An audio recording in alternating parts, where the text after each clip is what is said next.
Hello guys, स्वागत है आप सभी का इस प्यारे से यूट्यूब चैनल नीट पॉइंट में। अभी थोड़ा सा मैं बिजी था एग्ज़ाम के कारण, इसीलिए वीडियो नहीं बना पाया। आज हम चैप्टर 9 बायोमोलिक्यूल्स स्टार्ट करने वाले हैं। उसमें हम आज माइक्रोमोलिक्यूल्स पढ़ेंगे। जो 10th 11th 12th ईयर जो नीट की तैयारी करता है उसके लिए ये वीडियो बहुत हेल्पफुल रहेगा। तो बिना टाइम वेस्ट करते हुए लेट्स गेट स्टार्टेड।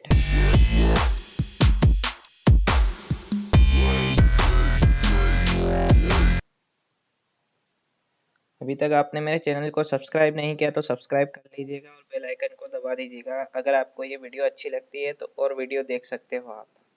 मैं ऐसे ही आपके लिए ये ऐसी वीडियो लाता रहूँगा। और ये मेरा इंस्टाग्राम चैनल है, इंस्टाग्राम मतलब पेज है, आप इसको फॉलो कर लीजिएगा क्योंकि जो भी मेरी वीडियो आएगी उसके पहले यहाँ पे नोटिफिकेशन आता रहेगा। ठीक है। तो बायोमोलिक्यूल्स बेसिकली होता क्या है कि हम अगर इंट्रो पार्ट अगर एनसीईआरटी का पढ़ें तो उसमें ऐसा लिखा है, ऐसा कहना है कि अगर हम पी जो आते हैं ना मटर के दाने, उसको अगर हम मोटल पिस्टल से एकदम पीस के उसका जो पेस्ट बना लेते हैं, ठीक है, मोटल पिस्टल से हम उसको पेस्ट करके मतलब एकदम थिक स्लरी बना के उसके अंदर हम ट्राइक्लोरो एसिटिक एसिड अगर हम डाल दें, मतलब Cl3COOH, ठीक है। अब ये एसिड है तो ये एसिड क्या करेगा कि उसके साथ रिएक्ट करेगा वो थिक स्लरी के साथ, और हम एक चीज़ क्लॉथ या कुछ भी हम मतलब कह सकते हैं जाली वगैरह या कॉटन का कपड़ा अगर हम एक फ्लास्क के ऊपर लगा दें और उसके बाद हम ये थिक स्लरी को उसके ऊपर डालें तो उसमें दो फिल्ट्रेट पार्ट निकलेंगे। एक तो जो फिल्ट्रेट पार्ट रहेगा उसको हम टेक्निकली बोले तो एसिड सोल्यूबल पूल बोलते हैं, ठीक है। और अगर हम जो नॉन फिल्ट्रेट पार्ट को देखें उसको हम रिटेंटेड भी बोलते हैं और उसको हम एसिड इनसॉल्युबल पूल भी बोलते हैं। अब आपको मैं थोड़ा और बताता हूँ इसमें हाइलाइटर का यूज़ करते हुए कि जैसे ये हमने वेजिटेबल या किसी भी चीज़ का हमने ग्राइंड कर लिया और इसके बाद हमने किस में इसको डाल दिया, ट्राइक्लोरो एसिटिक एसिड में, ठीक है। ये रहा इसका फॉर्मूला। अब इसके बाद हमने जब थिक स्लरी बना ली उसको हमने चीज़ क्लॉथ या कॉटन के कपड़े के ऊपर मतलब अपन ने डाला। उसके बाद जो एसिड सॉल्युबल पार्ट रहेगा उसको हम फिल्ट्रेट बोलेंगे, ये रहा, ठीक है। और एसिड इनसॉल्युबल पार्ट को हम नॉन फिल्ट्रेट या रिटेंटेड बोलते हैं। एसिड सॉल्युबल पूल में आपको क्या याद रखना है कि वो माइक्रोमोलिक्यूल बोलते हैं। आज हम माइक्रोमोलिक्यूल पढ़ेंगे, फिर अगली वीडियो में मैं मैक्रोमोलिक्यूल की वीडियो बना दूंगा और ये फिर अपना 2 पार्ट में पूरा चैप्टर कंप्लीट हो जाएगा। माइक्रोमोलिक्यूल में माइक्रोमोलिक्यूल का वेट आपको याद रखना है कि माइक्रोमोलिक्यूल का वेट क्या है कि 18 टू 800 डाल्टन्स, ठीक है। ये आपको याद रखना है क्योंकि ये एमसीक्यू में पूछ लेता है। अगर आप स्कूल जाते हैं तो स्कूल में आपको टीचर 1 मार्क्स के ऊपर क्वेश्चन पूछ सकता है कि माइक्रोमोलिक्यूल का वेट क्या है। बाकी इसमें एक्सेप्शन आएगा, वो मैं आपको बताता हूँ। और एसिड इनसॉल्युबल पार्ट जो ऊपर जो नॉन फिल्ट्रेट पार्ट रहता है उसको हम बोलते हैं, उसका डाल्टन वेट कितना रहता है, 10,000 या मोर देन 10,000, ठीक है।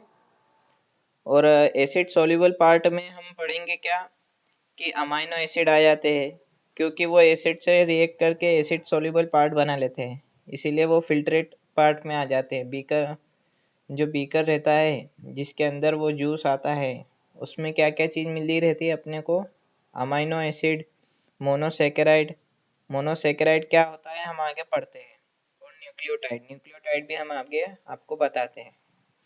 और एसिड इनसॉल्युबल पूल में क्या है कि आपको प्रोटीन मिलेगा, लिपिड्स मिलेगा, पॉलीसेकेराइड मिलेगा, न्यूक्लिक एसिड मिलेगा, ठीक है। प्रोटीन्स जो है वो अमाइनो एसिड की चेन बन के प्रोटीन्स बनता है, और लिपिड्स जो है, लिपिड्स एक एक्सेप्शन है क्योंकि लिपिड्स का मॉलिक्यूलर वेट क्या है, 800 डाल्टन। बाकी हम उसको गिनते किस में है, मैक्रोमोलिक्यूल्स में। तो ये आपको एक 1 मार्क्स के क्वेश्चन में पूछ सकता है और नीट में आपको ये पूछ सकता है। नीट में आपको ये कैसे पूछेगा कि कोई भी लिपिड्स मतलब आपको दे देगा, मतलब जो भी फैटी एसिड का कुछ भी एग्जांपल रहेगा लिपिड्स का, वो दे देगा आपको, और पूछेगा कि ये क्या है, लिपिड्स है कि क्या है। और अगर ऐसा क्वेश्चन, तो ये तो बहुत सिंपल हो गया, तो इस टाइप से तो पूछेगा नहीं। तो वो पूछेगा कि इसमें लिपिड्स कौन सा है, तो इसे तीन चार ऑप्शन देंगे, तो चार ऑप्शन में से एक लिपिड्स का एग्जाम्पल होगा। वो आप बुक में देखोगे तो आपको पता लग जाएगा कि कौन सा एग्जाम्पल किसका है। और अब हम आते हैं अमाइनो एसिड के ऊपर। अब ये तो पढ़ लिया अपन ने। और मोनोसेकेराइड की अगर अपन चेन बनाए तो ये पॉलीसेकेराइड में बनेगा। दो मोनोसेकेराइड अगर मिलेंगे तो वो पॉलीसेकेराइड बनाएंगे, ओलिगोसेकेराइड या पॉलीसेकेराइड। पॉली का मतलब ही होता है बहुत सारा, और मोनो का मतलब होता है सिंगल। और न्यूक्लियोटाइड मतलब क्या होता है कि जो अपना न्यूक्लियोटाइड मतलब वो किस चीज़ से बनता है, वो हम आगे देखते हैं। अमाइनो एसिड माइक्रोमोलिक्यूल्स, ठीक है। अमाइनो एसिड में ऑर्गेनिक कंपाउंड जो है वो क्या होता है, एक तो सेम कार्बन चेन रहेगी। जैसे इसमें क्या देख रहे हैं अपन कि एक H बॉन्ड रहेगा कार्बन के साथ, एक अमाइनो ग्रुप का बॉन्ड रहेगा, ठीक है, और एक रहेगा एसिड का बॉन्ड। तो ऐसे तीन तो रहेंगे, और चौथा जो है ये H की जगह पर R आ जाता है, इधर R आ जाता है। और अगर आप ध्यान से देखो तो ये क्या हो गया अपना अमाइनो एसिड, क्योंकि इसमें एसिड का भी ग्रुप लगा है और अमाइनो का भी ग्रुप लगा है। और ये जो है ना ये आयोनिक फॉर्म में रहता है, क्योंकि इसमें अपन आयन से बना सकते हैं इजीली, क्योंकि ये एच डोनेट कर देगा, यहाँ से भी ये एच डोनेट कर सकता है। अब अगर हम यहाँ पे आर को रिप्लेस कर दे एच से, तो हम उसको क्या बोलेंगे, ग्लाइसिन। ये आपको याद रखना है, क्वेश्चन आपको पूछ सकते हैं। अगर हम आर को CH3 से अगर अपन सब्सटीट्यूट कर दें, मतलब मिथाइल ग्रुप से हम उसको सब्सटीट्यूट कर दें, तो उसको हम बोलेंगे एलेनिन, एलेनाइन। और अगर अपन CH2OH, अगर अपन इस ग्रुप से R को रिप्लेस कर देते हैं तो ये बन जाएगा सीरीन।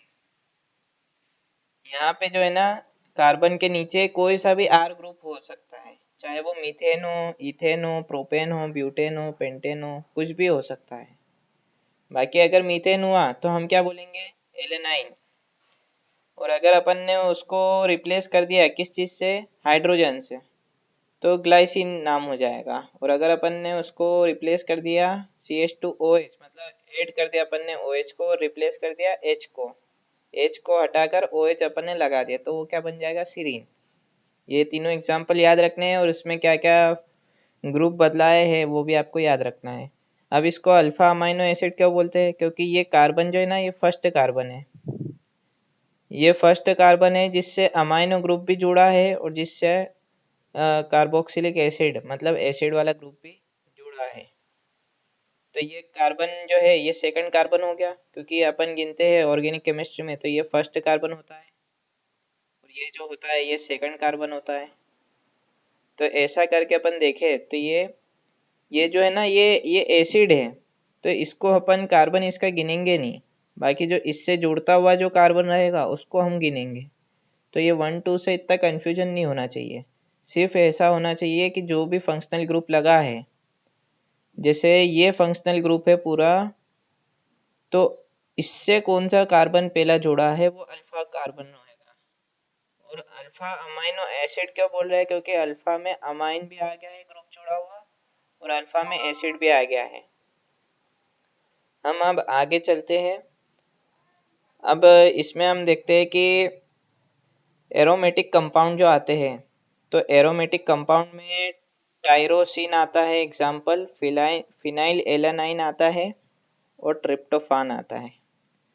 तो ये जो टायरोसिन है ये किस चीज़ से फॉर्मेशन होता है, मिलेनिन पिगमेंट पिगमेंट को बनाने में हेल्प करता है। ये टायरोसिन जो है वो क्या करता है, मिलेनिन पिगमेंट को बनाने में हेल्प करता है। और मिलेनिन पिगमेंट क्या करता है, मिलेनिन सेल में बनता है ये। और मिलेनिन सेल क्या करता है, जो अपनी स्किन रहती है, जैसे अब कोई आदमी बहुत सफ़ेद है मतलब कि जैसे समझ लो लंदन का आदमी है वो, ये इंग्लैंड का है, यूरोप का है, तो उसकी स्किन कितनी ब्राइट रहेगी, मतलब लाइट कलर रहता है उनका, बहुत सफ़ेद दिखते हैं वो लोग, क्योंकि उनमें मिलेनिन की क्वांटिटी कम रहती है।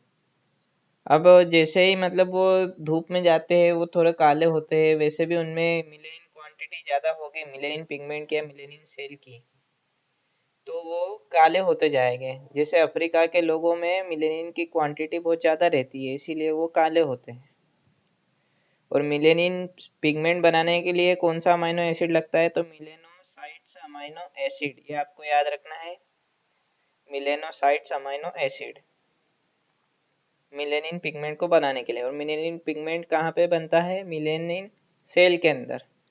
और टायरोसिन क्या करता है कि टायरोसिन फॉर्मेशन करता है मिलेनिन पिगमेंट का, उसमें वो हेल्प करता है, मिलेनिन पिगमेंट बनाने में टायरोसिन हेल्प करता है। और टायरोसिन क्या है, एरोमेटिक अमाइनो एसिड है।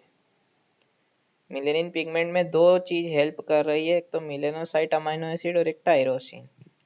कुछ भी ऑप्शन आए आप टिक कर सकते हो, दोनों में सही जाएगा। अब यहाँ पर आते हैं हम कि अब particular property of amino acid is ionisable nature, क्योंकि मैंने बोला था कि NH2 में वो जो है H डोनेट कर सकता है और कुछ और लगा सकता है, और COOH में H ग्रुप वो डोनेट कर सकता है, मतलब H ग्रुप नहीं, H एटम डोनेट करके कुछ दूसरा वो कर सकता है, अपने अंदर ला सकता है, मतलब किसी भी और मॉलिक्यूल को या एटम को। और ये सॉल्यूशन जो है ये डिफरेंट पीएच पर डिफरेंट स्ट्रक्चर बनाता है। और ये अमाइनो एसिड ऐसा फिक्स नहीं रहेगा, क्योंकि ये हमेशा चेंज होते रहता है, क्योंकि ये आयनाइजेबल फॉर्म में है, क्योंकि ये एच पे डोनेट होकर किसी और एटम के साथ ये मॉलिक्यूल बना सकता है, और फिर उसका नेम भी अलग हो जाएगा, उसका स्ट्रक्चर भी अलग हो जाएगा। अब हम आते हैं आगे, टायरोसिन हेल्प इन फॉर्मेशन, ये तो आपने पढ़ ही लिया और ये भी देख ही लिया। तो ये जो आयोनाइजेशन, मतलब आयोनाइजेबल नेचर जो है, हम उसको अब पढ़ते हैं कि वो कैसे क्या है। जैसे मैंने बोला कि यहाँ पर एक हाइड्रोजन अटैच हो सकता है, तो ये NH3 प्लस में हो जाएगा, क्योंकि एक एटम अटैच हुआ तो प्लस भी हो गया। अगर ये सिमिलरली ऐसा इधर से H हट जाएगा, मतलब इधर से H हट गया, ठीक है, एसिड में से H हट गया, और तो इसको नेगेटिव बोल देंगे अपन। और इधर H पॉजिटिव अटैच हो गया, मतलब ये ऐसा नहीं है कि इधर का H इधर आ गया है। मान लो कि इधर का H कहीं और भी जा सकता है, किसी दूसरे मॉलिक्यूल के ऊपर रिएक्ट करने भी। और ये H जो है किसी दूसरे मॉलिक्यूल से भी आ सकता है या इस मॉलिक्यूल से भी आ सकता है। तो जब ये फॉर्मेशन होगा तो क्या बन जाएगा, NH3 पॉजिटिव और ये COO नेगेटिव। तो ये नेगेटिव और ये पॉजिटिव, तो ये क्या हो गया, आयोनाइजेबल नेचर का हो गया ना, क्योंकि इसमें आयन बन गए ना, नेगेटिव और पॉजिटिव, तो अपन इसको क्या बोलेंगे, ज्यूटर आयन। ये आपको याद रखना है, कोई भी स्ट्रक्चर पूछ सकता है, ऐसा पूछ सकता है कि ज्यूटर आयन क्या है, तो हम बोल सकते हैं कि भैया उसमें पॉजिटिव और नेगेटिव दोनों टाइप के नेचर रहते हैं। अब हम आगे बढ़ते हैं, और अब हमारा आएगा न्यूक्लियोटाइड। न्यूक्लियोटाइड से पहले हम जानते हैं कि न्यूक्लिक नाइट्रोजन बेस क्या होते हैं। नाइट्रोजन बेस को हम बोलते हैं adenine, guanine, cytosine, uracil. Uracil RNA में आता है, DNA में नहीं आता है, और थाइमिन। अब जब ये नाइट्रोजन बेस शुगर से अटैच होते हैं तो ये क्या बोलते हैं हम, न्यूक्लियोसाइड्स। न्यूक्लियोसाइड्स हम बोलते हैं। और जब हम उसको फॉस्फेट ग्रुप से अटैच करते हैं तो हम उसको क्या बोलते हैं, मतलब फॉस्फेट ग्रुप कोई ईस्टर बॉन्ड बनाता है शुगर के साथ, तो हम उसको क्या बोलते हैं, न्यूक्लियोटाइड। अब ये ईस्टर बॉन्ड जो है ना, ये अगर डबल ईस्टर बॉन्ड बनाएगा, मतलब दो तरफ, एक तो फर्स्ट कार्बन पर और एक थर्ड कार्बन पर, ऐसा अगर ये ईस्टर बॉन्ड बनाएगा, थर्ड नहीं फिफ्थ कार्बन पर, ऐसा ये ईस्टर बॉन्ड बना के फॉस्फेट जो है एक चेन बनाते जाएगा। तो वो डबल ईस्टर बॉन्ड बनाएगा तो वो चेन बना देगा, और चेन बनाएगा तो फिर उसको अपन क्या बोलेंगे कि ये DNA है, ठीक है ना, क्योंकि उससे जो है न्यूक्लियोटाइड से अपना ये न्यूक्लिक एसिड बनेगा। तो न्यूक्लिक एसिड बनने में यही काम आएगा, ये ऐसे ही न्यूक्लिक एसिड बनती है। अगर आप माइक्रो मतलब मॉलिक्यूल बेसिस ऑफ इनहेरिटेंस अगर आप पढ़ेंगे तो आपको ये समझ आ जाएगा स्ट्रक्चर। अभी आपको बस इतना याद रखना है कि ये स्टेरिफाइड बॉन्ड बनाता है शुगर के साथ। शुगर कौन सी रहती है? पेंटोस शुगर रहती है।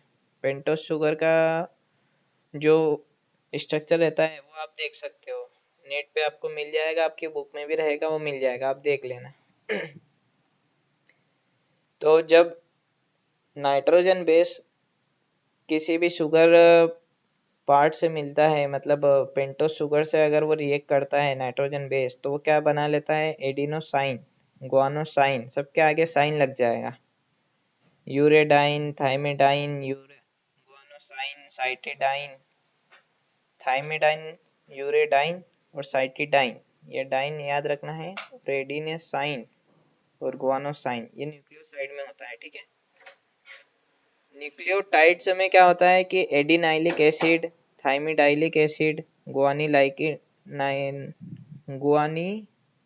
Acid, uridylic acid, cytidylic acid, ऐसा होता है। क्यों ऐसा होता है? क्योंकि अब इसमें फॉस्फेट ग्रुप भी आ गया है, मतलब फॉस्फेट ग्रुप आ गया है ना। और फॉस्फेट ग्रुप जो है वो 4 ऑक्सीजन को अटैच करके आता है, मतलब उसका एक कंपाउंड रहता है H3PO4 की H3PO2 ऐसा कुछ करके रहता है, उससे वो रिएक्ट करता है शुगर, पेंटोस शुगर, और वो फिर बनाता है। सिर्फ अगर आपको याद रखना हो ऊपर ऊपर तो ये याद रख लेना, क्वेश्चन यहीं से पूछेगा, ज़्यादा डीप नहीं जाएगा, इतना ज़्यादा दिमाग लगाने की ज़रूरत नहीं है। न्यूक्लिक एसिड को अपन क्या बोलते हैं? जैसे डीएनए बोलते हैं हम, आरएनए बोलते हैं, कंसिस्ट ऑफ न्यूक्लियोटाइड्स ओनली। और डीएनए आरएनए जो है जेनेटिक मटेरियल का फंक्शन करता है। अब हम आते हैं कार्बोहाइड्रेट में। कार्बोहाइड्रेट में मोनोसेकेराइड आता है, ओलिगोसेकेराइड आता है और पॉलीसेकेराइड आता है। मोनोसेकेराइड माइक्रोमोलिक्यूल्स में आता है क्योंकि इसका 18 to 800 डाल्टन वेट है। और ओलिगोसेकेराइड में जो है 2 से 10 मॉलिक्यूल मोनोसेकेराइड के जुड़ के एक चेन बनाते हैं, उसको अपन ओलिगोसेकेराइड बोलते हैं, यहाँ पे लिखा हुआ है। और इसको हम डाइसेकेराइड भी बोल सकते हैं या ओलिगोसेकेराइड भी हम बोल सकते हैं। It contains carbon, hydrogen and oxygen are the most abundant organic compound in nature. ये तो इससे कुछ पूछेगा नहीं, बाकी अपन बता देते हैं। क्योंकि क्या है कि मोनोसेकेराइड मतलब जो भी शुगर बनेगी उसमें कार्बन, हाइड्रोजन और ऑक्सीजन ये 3 एटम रहेंगे, और उसका फॉर्मूला ये आपको याद रखना है कि CnH2n और ऑक्सीजन का N, मतलब यहाँ पर N अगर 1 रहेगा तो यहाँ पे 2 से मल्टीप्लाई हो जाएगा N, तो ये 2 हो जाएगा, और यहाँ पर N फिर से 1 आ जाएगा क्योंकि अपन ने N की क्वांटिटी 1 रखी है। और ये जो है अपन मोनोसेकेराइड में अपन देखते हैं क्या आएगा, ओलिगोसेकेराइड भी आएगा और एक पॉलीसेकेराइड भी आएगा। मतलब ये 3 टाइप की शुगर आती है, मोनोसेकेराइड, ओलिगोसेकेराइड और पॉलीसेकेराइड। मोनोसेकेराइड सिंपलेस्ट कार्बोहाइड्रेट आता है क्योंकि ये सिंगल 3 से 7 कार्बन से ही सिर्फ बन जाता है ये, मतलब इधर सिर्फ 7 कार्बन ही होता है। और ओलिगोसेकेराइड में क्या है कि जैसे ये 7 कार्बन का ये पूरा ये बना है, ये पूरा जो शुगर का, मोनोसेकेराइड का ये जो पूरा जो शुगर है, इसी का डबल या इसी का 10 टाइम्स अपन चेन में लगा दे तो उसको अपन ओलिगोसेकेराइड बोलेंगे। 3 कार्बन में क्या आता है कि ट्रायोस शुगर, ट्रायोस शुगर में अपन क्या बोलेंगे? ग्लिसरैल्डिहाइड इसका एग्जाम्पल है। याद रखना, आपको एग्जाम्पल याद रखने हैं, और ये भी याद रखना है कि ये 3 कार्बन से बना है तो अपन इसको ट्रायोस शुगर बोलेंगे। ये ट्रायोस, टेट्रास, पेंटोस, हेक्सोस, ये कैसे याद रखना है? क्योंकि कार्बन में अपने जितने कार्बन ऐड होते जाएंगे अपन उसको उसके हिसाब से गिनती लिखते जाएंगे। जैसे 3 है तो ट्रायोस, 4 है तो टेट्रोस, 5 है तो पेंटोस, 6 है तो हेक्सोस, 7 है तो हेप्टोस, ठीक है। अब टेट्रोस शुगर का एग्जाम्पल आपको याद रखना है एरिथ्रोस। टेट्रोस शुगर का आपको एग्जाम्पल याद रखना है एरिथ्रोस, पेंटोस शुगर का आपको एग्जांपल याद रखना है, राइबोस।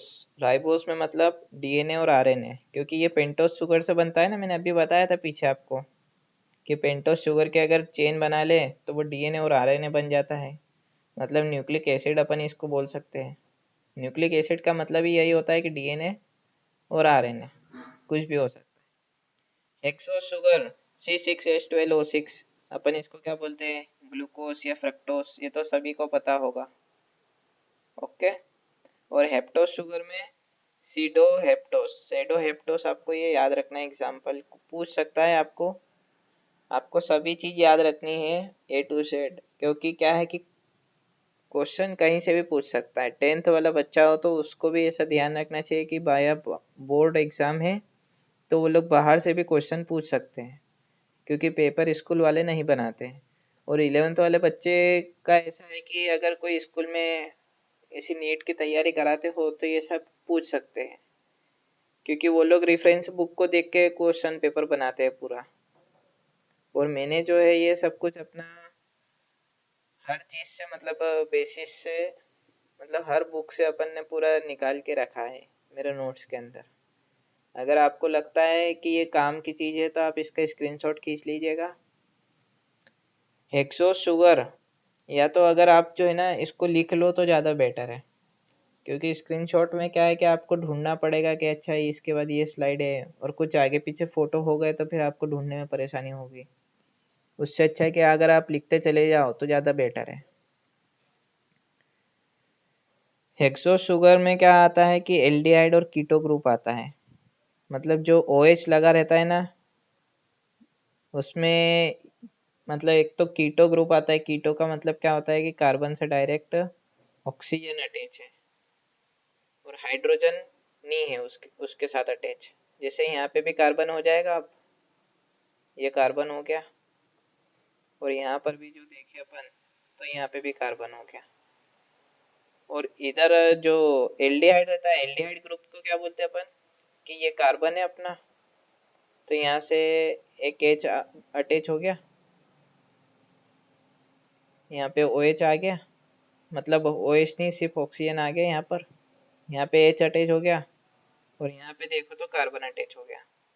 अब यहाँ पे अपने को डिफरेंस कैसे पता लगेगा, क्योंकि जैसे आप अगर अपन ये देखें तो इसमें अपने को क्या देखने को मिल रहा है कि यहाँ पे दोनों कार्बन अटैच है और यहाँ पर एक कार्बन है और एक हाइड्रोजन है और ऑक्सीजन तो दोनों में रहेगा।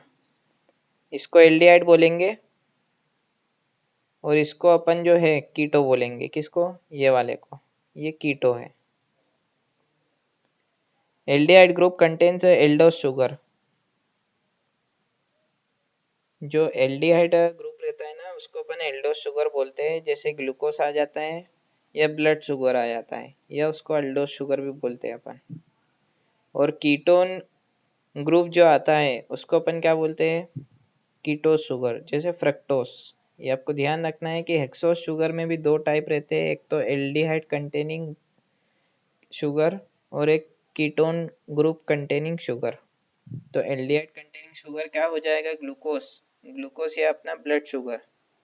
और कीटोन ग्रुप कंटेनिंग शुगर कौन सा रहता है, तो फ्रक्टोस, याद रखना है आपको। अब अगली वीडियो जो आएगी वो आएगी आपको ओलिगोसेकेराइड के ऊपर, मतलब मैक्रोमोलिक्यूल्स के ऊपर आएगी। और अगर आपको वीडियो अच्छी लगती हो तो इसे लाइक करिएगा, शेयर करिएगा, सब्सक्राइब करिएगा और बेल आइकन दबा दीजिएगा। मैं ऐसे ही आपसे वीडियो लाता रहूँगा। Okay, bye bye.